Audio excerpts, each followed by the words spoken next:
आप सभी का स्वागत है। मैं हूं सुमित और भारतीय बाजारों के लिए आज का दिन काफी उतार चढ़ाव भरा रहा। जबकि शुरुआत तेजी के साथ हुई, फिर बिकवाली आई ऊपरी स्तरों से और उसके बाद लोअर लेवल से एक शार्प रिकवरी आते हुए दिखाई पड़ी।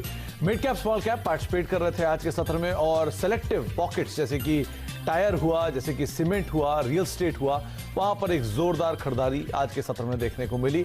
लेकिन एक अच्छा सत्र कह सकते हैं क्योंकि ओवरऑल स्टॉक स्पेसिफिक मूवमेंट जो था वो जरूर देखने को मिला, अलग अलग नतीजों के आधार पर, अलग अलग ट्रिगर्स के आधार पर।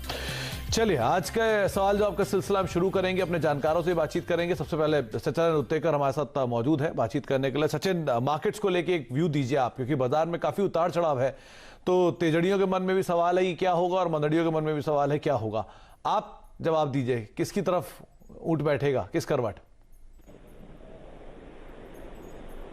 Good evening Sumit. इनफैक्ट जिस तरीके से आज का सेशन रहा है, काफी वोलेटिलिटी देखी गई है, बट जिस तरीके से निफ्टी बैंक यहाँ पर लीडरशिप होल्ड कर रहा है, मुझे लग रहा है कहीं जाकर जवाब उसी के पास होगा। क्योंकि अगर हम निफ्टी का डेटा देखें तो क्लियरली 12,060 एक निर्णायक लेवल होगा और जिसके ऊपर मुझे लग रहा है कि मोमेंटम काफी स्ट्रांग होना चाहिए। बट सिंस कल की एक्सपायरी पे हम खड़े हैं, जिस तरीके से फिलहाल ये डेटा यहाँ पर प्लेस्ड है ऑप्शंस का, यहाँ पर क्लियरली इंडिकेट कर रहा है कि 11,850 से लेके 12,000 तक ये पर्टिकुलर रेंज हो सकती है कल के सेशन के लिए। ऑप्शन पेन अगर हम देखें तो कहीं जाकर फिलहाल तो 11,900 के आसपास की एक्सपायरी बता रहा है, बट मुझे लग रहा है कि कल की ओपनिंग काफी इंटरेस्टिंग होगी। अगर ओपनिंग थोड़ी सी कॉन्फिडेंट रही, 11,960 के ऊपर अगर ओपनिंग आ जाती है और थोड़ा सा ट्रेंडिंग हो जाता है मार्केट, तो मुझे लग रहा है कहीं जाकर 12,050 के आसपास की एक्सपायरी होनी चाहिए। बट बैंक निफ्टी काफी स्ट्रांग है एंड मुझे लग रहा है यहीं पर कहीं जाकर इसका जवाब मिलना चाहिए कि किसके पल्ले में कल की एक्सपायरी होगी। तो जिस तरीके से अभी फिलहाल रुझान है, मुझे लग रहा है कि 25,000 का जो हेडरूम है वो अभी भी ओपन है एंड मुझे लग रहा है वहां तक एक पर्टिकुलर स्विंग जरूर बनना चाहिए। ऑन द कॉन्ट्ररी, नीचे जो सपोर्ट अभी यहाँ पर कॉन्फिडेंटली बिल्ट है वो 24,000 के आसपास की है। आज के सत्र में भी वही से एक अच्छी रिकवरी हुई थी एंड मुझे लग रहा है कहीं जाकर एक्सपायरी 24,500 से लेकर 25,000 इस पर्टिकुलर रेंज में होनी चाहिए। जी चलिए अब सवाल जवाब का सिलसिला शुरू करते हैं। पहला सवाल हमारे पास आया है अजय का, ये मंडी से सवाल है, हिमाचल प्रदेश से। M&M फाइनेंशियल को लेकर सवाल है। 3,000 शेयर है 125 रुपए के दाम पर। सचिन, कैसे देख रहे हैं आप M&M फाइनेंशियल को? देखिए, एक साइडवेज कंसोलिडेशन में रहा है काउंटर। इनफैक्ट अगर ओवरऑल रेंज देखे तो काफी समय से इस पर्टिकुलर रेंज में उसने समय निकाला है। अराउंड 120 125 एक अच्छा सपोर्ट रहा है एंड ऑन द कॉन्ट्ररी जो इसका 200 डे एक्सपोनेंशियल मूविंग एवरेज है वो लगभग अराउंड 145 के आसपास है। तो मुझे लग रहा है इसी पर्टिकुलर रेंज में थोड़ी देर और ऑस्किलेट होना चाहिए। तो यहाँ पर होल्ड करने की सलाह होगी। 120 का स्टॉप लॉस उनको लगाना चाहिए एंड 140 145 के रेंज में आ जाता है, वहां पर अपनी पोजीशन रिव्यू करनी चाहिए। जी, तो आपको रणनीति बताई गई है, आप उसके लिहाज से ही अपनी पोजीशन को देख सकते हैं। एक और दर्शक हमारे साथ मौजूद है, प्रफुल्ल है, पुणे से बातचीत करने के लिए। प्रफुल्ल जी नमस्कार। प्रफुल्ल जी आप सुन पा रहे हैं? प्रफुल्ल जी आवाज आ रही है आपको मेरी? चलिए शायद संपर्क नहीं हो पा रहा है। इनका सवाल है, लॉजिस्टिक कंपनी है, 99 रुपए के दाम पे खरीदारी की है इन्होंने। शायद ऑल कार्गो लॉजिस्टिक की बात यहाँ पे हो रही है। सचिन, ऑल कार्गो के ऊपर आप या स्नोमैन लॉजिस्टिक के ऊपर आप क्या कहना चाहेंगे? राधा दोनों पे सवाल पूछ लेते हैं। देखिए, ऑल कार्गो पे तो यहाँ पर मुझे लग रहा है एक बुलिश बायस रखना चाहिए क्योंकि काफी समय के बाद इस पर्टिकुलर स्टॉक में एक सस्टेन्ड अप मूव रखी है एंड जिस तरीके से यहाँ पर एक आउट परफॉर्मेंस है with in the logistic space, मुझे लग रहा है यहाँ पर एक बुलिश बायस मेंटेन रखना चाहिए। ऑल कार्गो के लिए एक इंपॉर्टेंट सपोर्ट होगा 110 के आसपास का। जब तक ये पर्टिकुलर लेवल होल्ड हो रहा है तब तक मुझे लग रहा है रुझान ऊपर ही होना चाहिए। अराउंड 145 से 165 के प्राइस टारगेट एक्सपेक्टेड है। एंड अगर हम स्नोमैन लॉजिस्टिक्स की बात करें तो यहाँ पर ट्रेंड थोड़ी सी वीक रही है, बट पिछले कुछ दिनों में यहाँ पर एक कॉन्ट्रैक्टिंग ट्रायंगल फॉर्मेशन स्टेजेस में है जिसका ब्रेकआउट लेवल अराउंड 38-39 के आसपास है। तो अगर वो पर्टिकुलर लेवल सस्टेन हो जाता है और क्लोजिंग आ जाती है तो वहां पर भी एक छोटी सी अपमूव बन सकती है। 44-45 के स्विंग्स बनने चाहिए, बट स्टॉप लॉस क्लियरली यहाँ पर लगाना चाहिए उनको 34 का अगर उनकी पोजीशन स्नोमैन लॉजिस्टिक्स में है तो। ओके, तो आपको रणनीति दोनों ही लॉजिस्टिक कंपनी बताई गई है, आप उसके हिसाब से अपना डिसीजन ले सकते हैं। रामचंद्र जी हमारे साथ मौजूद हैं मुंबई से। रामचंद्र जी नमस्कार। रामचंद्र जी आप सुन पा रहे हैं? हाँ जी, सुन पा रहा हूँ सर। नमस्कार सर, क्या सवाल है आपका, पूछिए। नमस्कार जी, मेरा सवाल है सर, मेरे पास औरोबिंदो फार्मा है 550 at the rate of 836 okay. And IGL है 400 share at the rate of 425। Okay Sachin, company तो दोनों अच्छी हैं, औरोबिंदो फार्मा भी बढ़िया कंपनी है और आईजीएल भी अच्छी कंपनी है। थोड़ी ऊपरी स्तरों पे जरूर खरीदारी है और इसलिए लॉस भी नहीं अभी हो रहा है। आईजीएल में भी करीब करीब 44-45 रुपए का लॉस है और औरोबिंदो फार्मा में भी लॉस है। अगर medium to long term horizon मान के चलें तो आप क्या रणनीति रख सकते हैं? देखिए, औरोबिंदो फार्मा में क्लियरली यहाँ पर एक अच्छे कंसोलिडेशन जोन में स्टॉक अटका हुआ है। जिस तरीके से ओवरऑल स्ट्रक्चर रही है और ओवरऑल परफॉर्मेंस है, मुझे लग रहा है एक अच्छी अपॉर्चुनिटी है उनके लिए वापस और स्टॉक थोड़ा सा ऐड करने के लिए। तो जिस तरीके से यहाँ पर ओवरऑल इसका सेटअप है, मुझे लग रहा है अराउंड 550 की जो उनकी खरीदारी है, 830 की जो खरीदारी है वो काफी अच्छे लेवल की है। इनफैक्ट सपोर्ट के लिहाज से देखें तो 750 780 एक अच्छा स्ट्रॉन्ग जोन है एंड इस पर्टिकुलर जोन के काफी नजदीक है। तो मुझे लग रहा है यहाँ पर उनको पोजीशन अपनी और ऐड करनी चाहिए। स्ट्रक्चर कहीं पर भी वीक नहीं है, एक साइडवेज जोन में है। मुझे लग रहा है यहाँ से वापस एक बार 900 तक एक उछाल आ सकता है अगले कुछ महीनों में। तो यहाँ पर 755 के स्टॉप लॉस के साथ तो इनको अपनी लॉन्ग पोजीशन बनाए रखनी चाहिए। आईजीएल की अगर हम बात करें तो पिछले 5 महीनों के गिरावट के बाद काफी अच्छे संकेत यहाँ पर नजर आ रहे हैं। इस पर्टिकुलर काउंटर में अगर हम वीकली चार्ट पे देखें तो ऑलरेडी एक बुलिश हरामी फॉर्मेशन एस्टैब्लिश हो चुका है एंड कहीं जाकर इसके ट्रेंड इंडिकेटर्स पॉजिटिव हो चुके हैं। तो मुझे लगता है यहाँ पर काफी अच्छा समय है जहाँ पर फ्रेश लॉन्ग एडिशंस किए जा सकते हैं, फ्रेश कमिटमेंट लिए जा सकते हैं। 350 का स्टॉप लॉस उनको लगाना चाहिए एंड मुझे लग रहा है 4 से 6 महीने में ये पर्टिकुलर स्टॉक वापस 500 इस पर्टिकुलर रेंज में स्विंग होना चाहिए। तो एक अच्छे डिमांड जोन पे है जहाँ पर मुझे लग रहा है अक्यूमुलेट करना चाहिए आईजीएल। तो आपको रणनीति बताई गई है आईजीएल के लेकर भी और औरोबिंदो को लेकर भी। औरोबिंदो वैसे भी फार्मास्यूटिकल स्पेस में सबसे सस्ता शेयर है, तो उस लिहाज से भी आप उस पर नजर रख सकते हैं, अच्छे दाम पर अवेलेबल है।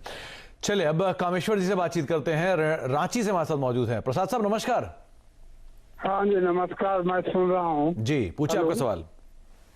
मेरा 2 प्रश्न है सर। ओके। एक तो गोदरेज प्रॉपर्टी जो है जो 855 के रेट पर खरीदा हुआ है और दूसरा है अल्केम लैब जो 2775 के रेट पर मैंने खरीदा है। उसमें मुझे काफी लॉस हो रहा है जी। तो आप बताया जाए कि मैं इस परिस्थिति में क्या करूं। चलिए सचिन ने एक शेयर 2775 के रेट में खरीदा। ओके सचिन, गोदरेज प्रॉपर्टी में तो अच्छा मुनाफा है, आज शेयर चला भी है काफी, 1041 पहुंच गया। अब ये मुनाफे को लेकर निकल जाए, बने रहे, पहला सवाल तो ये। दूसरा, एल्केम लैब इनके पास है, कंपनी अच्छी है, थोड़ा ऊपरी स्तरों से जरूर नीचे आया है लेकिन वैसे नहीं, खरीदारी ठीक ठाक हायर लेवल्स पर है, क्या किया जाए?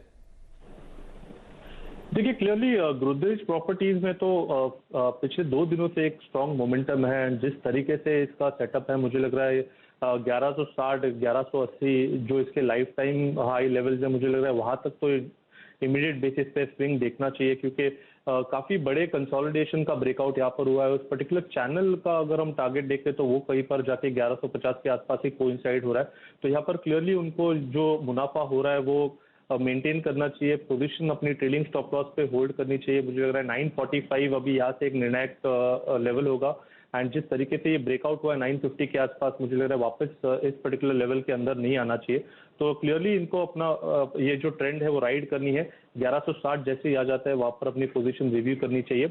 एंड अल्केम लैब भी अगर हम देखें तो पिछले 2-2.5 महीने से थोड़ा सा साइडवेज जरूर है बट वहां पर वीकनेस नहीं है। मुझे लग रहा है उसका जो 200 डे एक्सपोनेंशियल मूविंग एवरेज है लगभग अराउंड 2530 के आसपास है। तो वहां तक अगर स्लाइड होता है तो मुझे लग रहा है वो एक अच्छी अपॉर्चुनिटी होगी जहां पर स्टॉक और अक्यूमुलेट करना चाहिए। थोड़ी सी पेशेंस टेस्ट करेगा काउंटर बट जिस तरीके से स्ट्रक्चर है मुझे लग रहा है अगले कुछ महीनों में वापस अराउंड 3200 3300 तक के स्विंग्स बनने चाहिए। तो 2-4 महीने के अपमूव के बाद 2 महीने का कंसोलिडेशन हो रहा है जो मुझे लग रहा है काफी हेल्दी है। तो यहाँ पर भी मेरी सलाह होगी थोड़ा सा पेशेंस रखिए, 2530 के स्टॉप लॉस के साथ अपनी पोजीशन होल्ड कीजिए जी।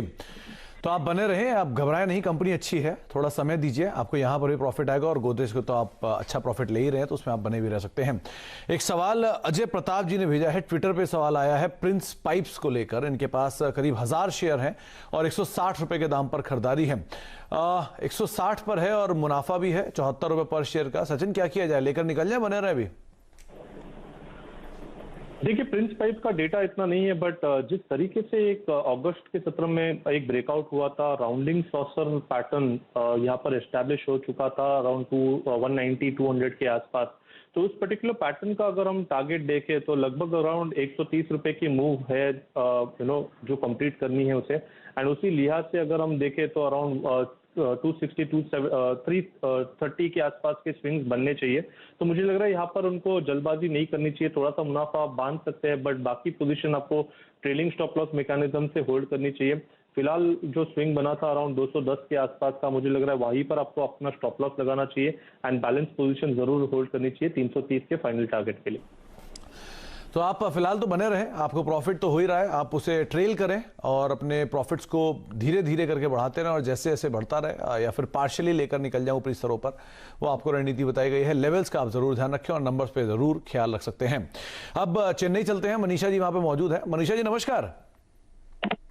नमस्कार। नमस्कार मनीषा जी, क्या सवाल है आपका, पूछिए। जो स्टेट बैंक मैंने लिया था 194.50 में एवरेज किया था। Okay. Now I want to know, मेरे तब लिया तब 211 आ जाएगा तब बेच देंगे करके सोचा था, लेकिन अभी मार्केट काफी अच्छा चल रहा है, तो क्या करना, वेट करें या निकाल दें? अभी खरीदारी कब की मनीषा जी? मैंने 10 दिन पहले। ओके।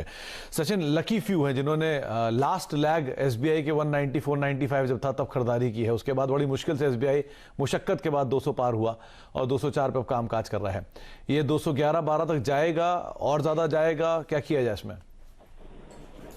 सुमित, इनफैक्ट यहीं पे अराउंड 188-190 इस पर्टिकुलर जोन में हमने भी अपने क्लाइंट्स को रेकमेंड किया है।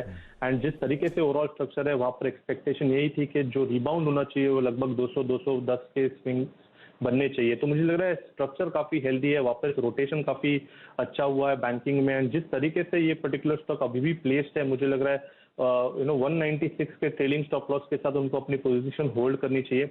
इसका जो 200 डे एक्सपोनेंशियल मूविंग एवरेज है वो लगभग अराउंड 215 के आसपास आता है। तो मुझे लग रहा है 215 से 220 के स्विंग्स के लिए उनको अपनी पोजीशन मेंटेन करनी चाहिए, क्योंकि काफी अच्छे लेवल्स पे अपने ये पर्टिकुलर पोजीशन बनाई है। तो इमीडिएट बेसिस पे मुझे लग रहा है कि एक ट्रेलिंग स्टॉप लॉस डाल दीजिए, आपके कॉस्ट पे थोड़ा सा ऊपर होगा, बट जिस तरीके से मुनाफा बन रहा है मुझे लग रहा है एक बहुत बड़ा अल्फा मिल सकता है अगर थोड़े दिन का पेशेंस रखे। एंड रिव्यू करनी चाहिए पोजीशन अराउंड 215 से 220 इस पर्टिकुलर जोन में। तो मनीषा जी आपको लेवल्स बता दिए गए हैं और आप बनी रह सकती हैं। थोड़ा ऊपर जाए तो 215-220 के आसपास आप अपनी पोजीशंस को रिव्यू करिए और एक बड़ी तेजी की उम्मीद यहां लगा सकती हैं, लेकिन स्टॉप लॉसेस को स्ट्रिक्टली फॉलो करिएगा, जो भी प्रॉफिट है उसे लॉक करके ही रखिएगा। इसके अलावा अब एक ब्रेक का वक्त है, लेकिन ब्रेक पे जाने से पहले सीएनबीसी आवाज और नेशनल स्टॉक एक्सचेंज लेकर आए हैं एक स्पेशल कैंपेन। इन्फॉर्म्ड इन्वेस्टर निवेशकों में जागरूकता बढ़ावा देने के लिए एक खास पहल है ये।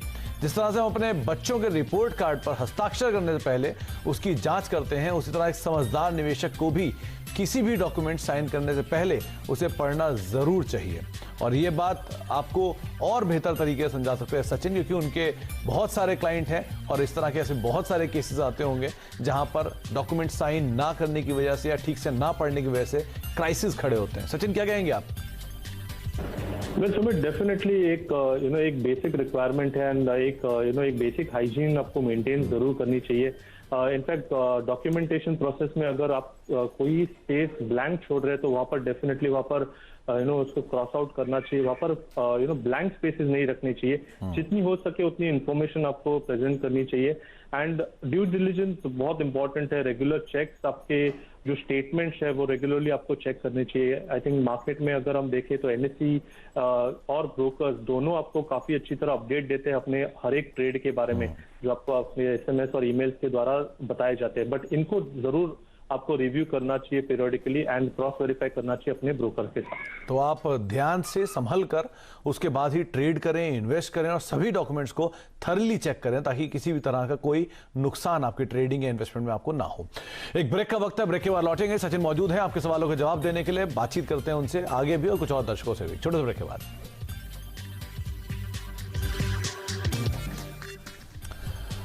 अब देख रहे हैं कल का बाजार। हमारे साथ आज के जानकार सच्चिदानंद उत्तेकर मौजूद हैं आपके सवालों के जवाब देने के लिए, और बातचीत करने के लिए हमारे साथ पटना से नीतीश मौजूद हैं।